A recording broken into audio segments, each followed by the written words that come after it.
Hello and welcome everyone. I'm C.S.Gilmore, and today I'm going to talk about the Warhammer book, The Bookkeeper's Skull. This is a 40k book. It's one of the horror books. So basically just it's 40k, but with a little more probably psychological stuff in there, and probably not a generally good ending overall in most cases with these. This one I guess has kind of actually a good ending, but kind of not. Psychologically, I mean, I'll get into it. It's by Justin D. Hill, and this one, it was all right. I don't think I would rate it like super high, but mostly just I kind of had a pretty good idea what was going on with it well before the end, as I recall. It's been a little while since I read this one. The story is takes place on the capital world of Potence, and our main character is young enforcer cadet Rudgard Howe. Um, his father is dying of I can't remember if it was cancer, or something else, but uh, basically he and his brothers are vying for who's going to inherit the family and the family name and everything. He is a young enforcer cadet, and he goes. He There's a lot of stuff to do with servitors in this one and things like that. Servo skulls, thing, and as you may imagine from the name, the bookkeeper's skull. Um, as I recall, he's got like toys that are servitors and or lobotomized something or other, which is kind of creepy already, but apparently that's normal for the noble-ish families in this area. I think his mother has a weird monkey thing, and so on and so forth. Anyway, he goes out and he gets sent out to this farm area because the tithe is coming due, and it's time for people to collect things. And there's this one farm that's behind. And he heads out to this farmstead area. It was called let me see if I can find it. Thorcerbor, I think is the name. And he's going out there and trying to figure out why are you guys late on the tithe. Like he's going out with the collectors, collecting the tithes from the various places on the way, and that's the last one on their trip. And there's some references to a name, I believe that I can't remember it off the top of my head, but there's a name that comes up in various horror stories, fantasy and 40k wise, referencing some name or place that we never really get a solid answer on. Anyhow, but the he goes out to this place and he's dealing with things, and he finds out that there's been some issues, uh, primarily murders, and he's goes and he starts investigating this farm. They've got issues with loose grox, which is dangerous. Uh, they've also got issues with just all these things going around. There's a servo skull that serves the bookkeeper. It floats around all over the place, keeping an eye on things. Uh, there's a lot of red herrings in this book, as I recall, for like what's going on. There's a lady who seems to have some psychic premonitions regarding like someone's going to be attacked and so on and so forth. And a bit of creepiness there,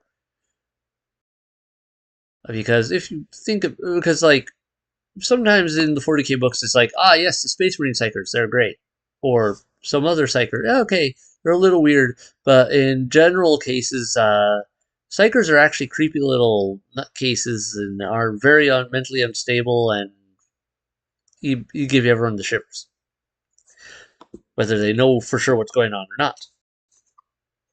Anyway, this one seems to have some premonition ability to a lesser or greater extent. So this woman's got that. The bookkeeper also has a really weird like Xeno skull in his that he keeps, which is carved in runes and everything that are very strange. And that like initially it kind of was like suggesting, yes, the name of the book, the bookkeeper's skull. Here's a weird skull that the bookkeeper has.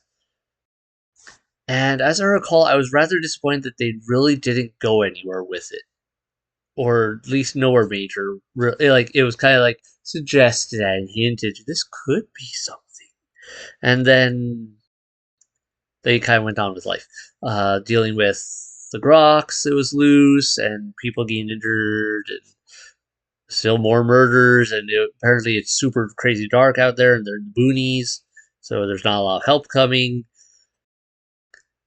And I mentioned there was a lot to do with servo skulls and servitors, and there's some interesting things. Turns out uh, that there's more murders, more issues, and this guy's not like he's come prepared. He's got a really nice gun because he comes from a very noble family situation.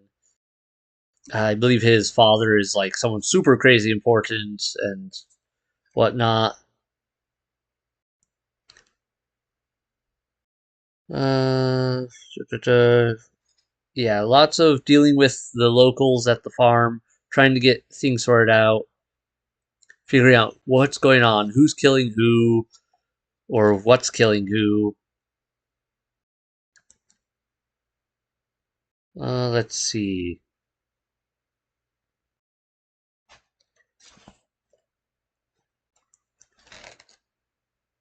Oh, this is probably not going to be a long discussion. All in all, they have a lot of investigation, talking to people, various things, trying to get to know the people, figure out what's going on. Apparently, this farmstead's just generally not a happy place. Seems to have issues and has a long history of issues. If I remember right, the current owners who are running the place uh, are not the original owners because the original owners got out of there or died or something. Things didn't go well. Um, that was the name of the weird place, if I remember right. Valgast, I believe, is the name that they mentioned.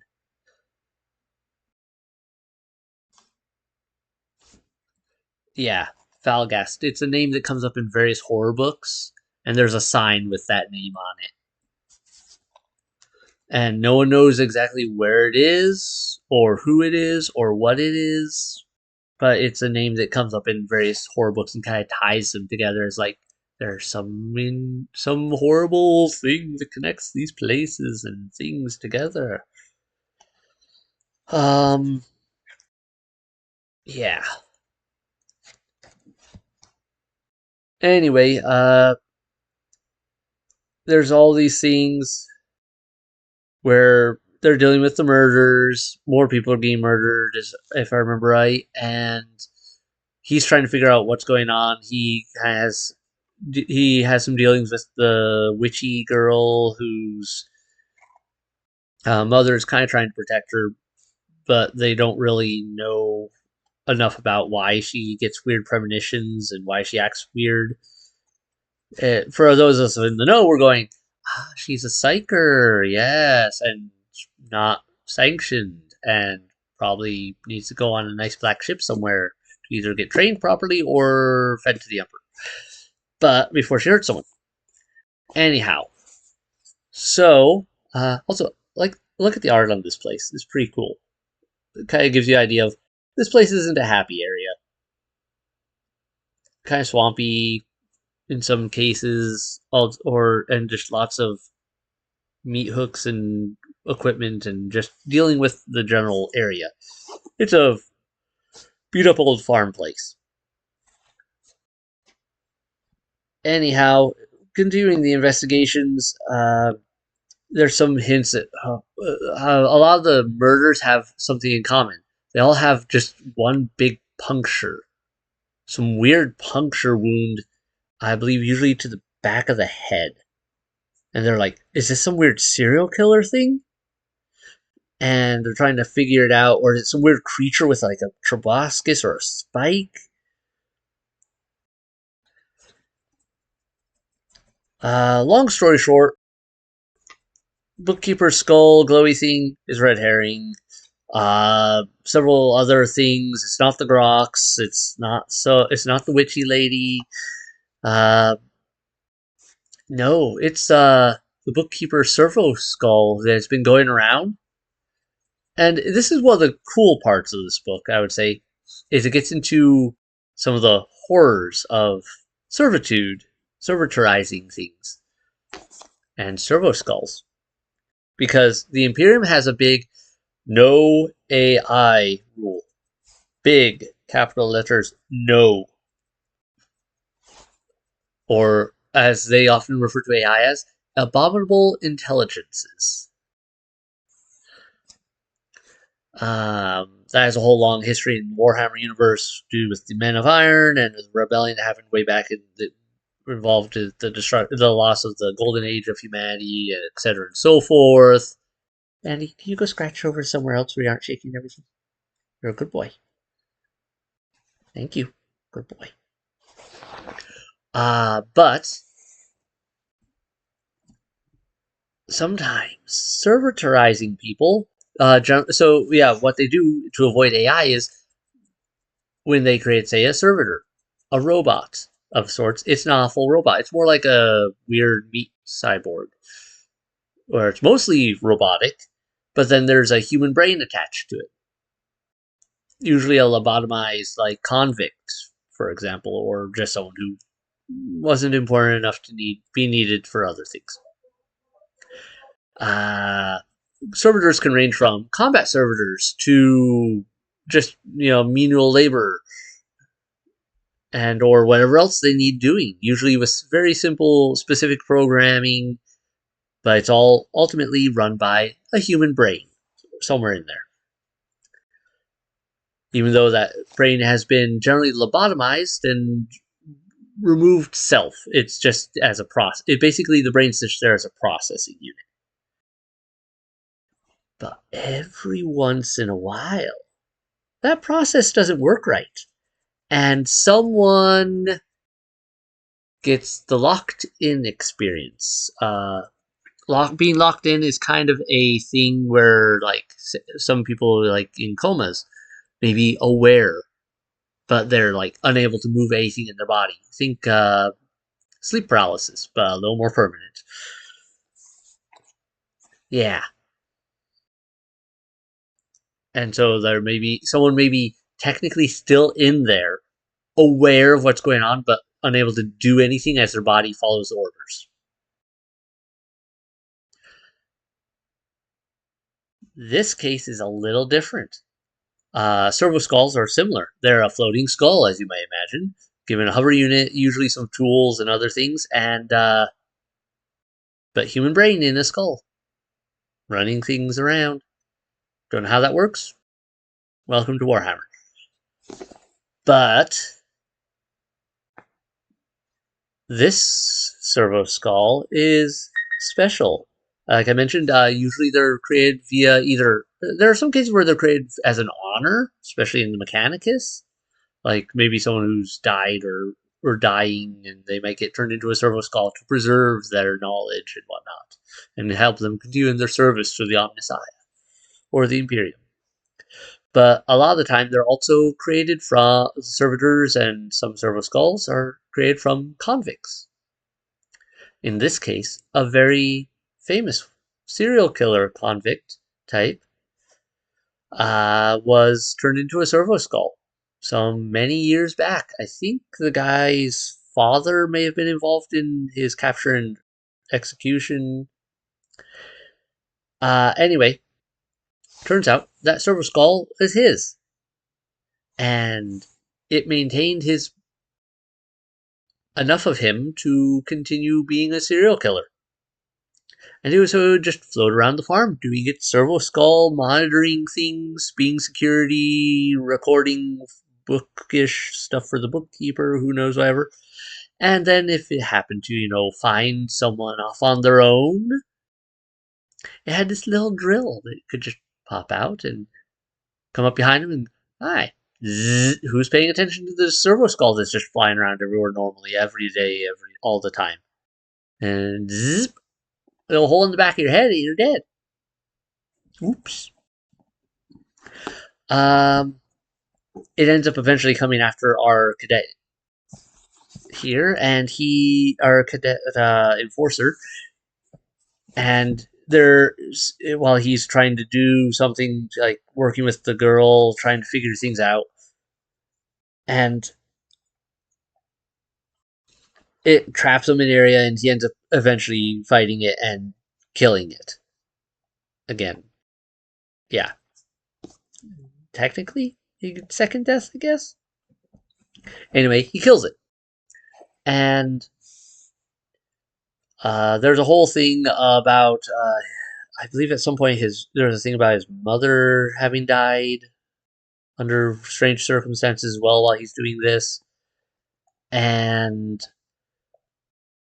there's a whole bit of stuff about how he goes back and uh, politics is weird in Warhammer.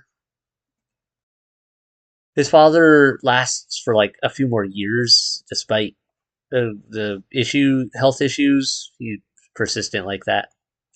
He's one of those really persistent people that's hard to just kill or die. But his mother had died at some point, and he found out that one of his brothers had killed her, probably to try to get into a better position politically to take over the family at some point. Who knows? Anyway, he kills his brothers. For whatever reason, he's kind of been hardened by his experience with the servo skull and having to deal with all the horror and everything there. And one of his choices growing up was like a clown servitor thing that had very simple things like play, like it would a little bit of personality almost, very creepy. But yeah, clown servitor, as if clowns weren't bad enough, and if dolls weren't bad enough in some cases when they talk weird. Yeah, clown servitor doll thing. Yeah, okay, yeah, I'll play with that. No, unless such playing involves chucking it into a raging inferno and making sure it burns fully. But that's I'm getting distracted because yeah, he has some nightmares from his time on the farm still, and basically his father doesn't seem to be surprised by him killing his brothers eventually or anything else. That it suggested that his father was a little bit of a hard cookie type, like definitely not a nice guy, and but understands how some things work. And he goes and basically after he's killed his brothers, his father like sees him and he's like, so you're the only one left, huh? Well, come on in. I got a lot to talk to you about before I die. And yeah, you're the head of the household now. Congratulations. There is some weird stuff involving everything, though, suggesting that, yeah, the servo skull was bad and a problem. But the real problem is that farmstead. Even after that whole ordeal and the murders being solved, uh, he still, yeah, and once he's taken over the family business and become some high level government person, he still has to deal with that farmstead on various occasions because it still has people dying of various causes, running away in fear, generally not doing what it's supposed to be doing, and it's having horrible problems. Eventually, he, using his authority, seals the place off and has, like, basically, it's getting like the holy seal treatment of no one gets to go in here under penalty of class 3 infraction or something like that, which probably is something horrible like congratulations, you've just been volunteered for servitude, serveterization, or who knows, might be execution, just straight up execution, or imprisonment for a really long time. Warhammer universe could be any of those. Who knows? But like there's like guard posts put around this place with like tons of prayer and purification seals and junk to try to contain whatever malevolence is affecting this place because there's definitely something wrong. I don't know if anyone actually does anything with that bookkeeper's skull that had all the weird runes on it. Maybe it just got left in there. So who knows? Maybe it is one of the things that caused it. I don't know. But the general gist of the thing is, whatever for whatever reason, that place is something associated with Vargast. It's associated with just bad stuff in general, and it's cursed. And the book ends with him having some reminiscence of like still having nightmares about the place occasionally, and even though he's no coward, and that place still that whole encounter still haunts him a bit, and he every once in a while has nightmares of his clown servitor doll, like basically strangling him while going play. And yeah, that's creepy. I will have had nightmares about that probably even well before all the servo skull murder things because creepy doll thing. But what do I know? I don't use people as living meat puppet toys or semi-living meat puppet toys. Whatever, whatever the deal in there is. Yeah, but as I recall, it was one of those ones where I was pretty early on in the reading going, it's that servo skull. It's seen everywhere around when weird stuff is going on. Yeah, okay, yep, there's a glowy weird skull in the bookkeeper's office. And it's barely mentioned and kind of hinted at, and it might be involved, but it would be really cool if it was. I was really hoping it would have been, but then I remember being disappointed that it really just never went anywhere with it. And there was other stuff going on. Yep, okay, cool, bad place. Yep, all right. So, yep, cool, the place is. Are we going to get answers about Fargas? No. Are we going to get answers about these other weird things that could have happened? Sadly, no. Nope, it's the bookkeeper skull that is actually a convict serial killer that is still continuing to be a serial killer. Cool, that is creepy and cool. And really gets into the horror of servitude, of serveterization, and how it can go horribly wrong. I like that. But I kind of wish I hadn't been able to look at it from the very beginning and go, like from right near the beginning and go, that servo skull is getting mentioned every once in a while. Why does the servo skull keep getting brought up? Just stop mentioning it so much. You keep bringing my attention to it, so it's obviously important. And well, let's see what could be killing people. If you have a servo skull, it's not like they don't get attachments. Oh wait, it has a drill. Yeah, holes in heads. Got it. Yeah, it kind of was a quick giveaway in my opinion. So I feel like the story was a little on the weak side for mystery. Had a lot of potential there, and I was really hoping for something a little more spooky, warpy.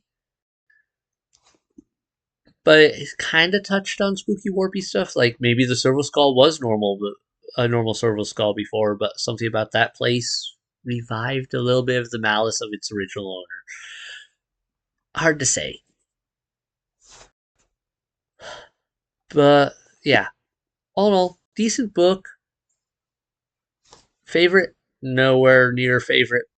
I really like the art for it though. Like here's the back of the book. I like the meat hook design. Makes me think of the Meat Hook Massacre book, card from Magic the Gathering's one of the Innistrad sets a little while back. Uh, Otherwise, it wasn't very long. Also, I like one of the things they do with the horror books is they tend to color the pages edges. Like this one's green, a lot of them are red or purple and junk. It's kind of cool in that regard. It has a nice look to it. The overall feeling was good. Maybe I'm just a little callous to some of the horror of Warhammer, so maybe the serveterization thing wasn't as creepy for me in that regard as it would be. Like the weird, like I mentioned, the clown doll that was creeped me out way more than than any of the other stuff. I think like the servo skulls. I don't know, for something about servo skulls just doesn't catch me as creepy. I'd be perfectly fine with a bunch of skulls floating around doing weird secretarial duties. What do I care? I'd just be like, ah, cool, a skeleton. with a brain in it, doing something or other. Whatever. I don't think that would bother me nearly as much. Creepy's formaldehyde clown doll thing that burned out with fire. That creeps me out. If the horror story had been about that thing, I would have been creeped out a lot more throughout this story. But yeah, I don't know. So maybe it was just me, and this book just wasn't for me. Just give it that benefit of the doubt. It just wasn't my type of horror.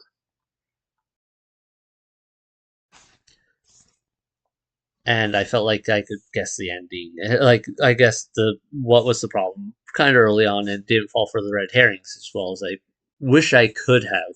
In some ways, I was hoping, like I said, I was really hoping for some of the red herrings to actually go somewhere. Uh, yeah. If you like horror and want to get more ideas of horrible things serveterization can go wrong with and how it plays out, the character I don't really get into the characterization very well. Some of these feel, and I'm not sure if I could explain it very well, but it might be worth a read for you. You might like it, and it's not a bad book. Uh, Nice hardcover, by the way.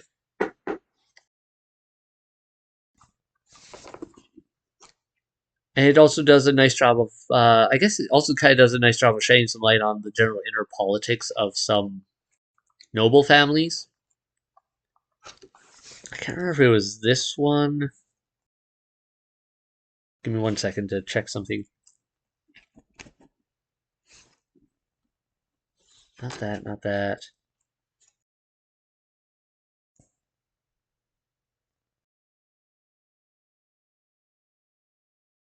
Where was it? No, I don't think it was this one. I keep having memories of some Warhammer setup where, well, the noble people had a bunch of, or some noble lady had a bunch of cherubs that would follow her around, and they were like a bunch of her children that died in like childbirth or youth, and or early on in their lives because the noble families were a little too inbred. I think that was a different story. I don't think it was this one. That was it was one of the Caiaphas Cain books. I can't remember. I just remember that that for some reason this book makes me think of that.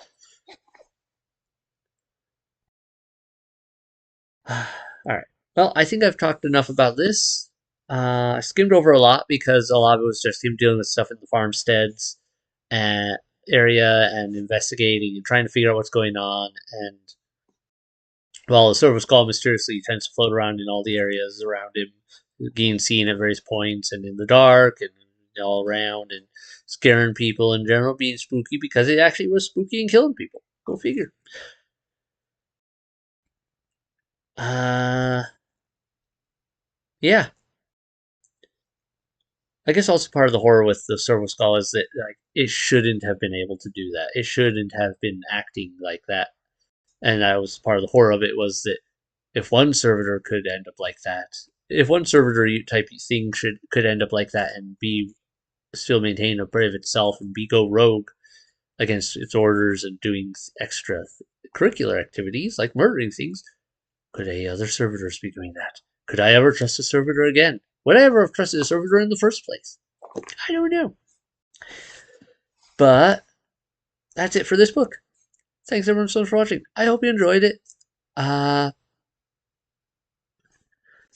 yeah, comments below. Have you read the book? What did you guys think? Was it? Did you guys catch on to the red herrings earlier on? Were you hoping for something different as well, like I was? What were your feelings on it? Otherwise, hit like, hit subscribe if you're new here to keep up with the releases, and have a great night. Bye.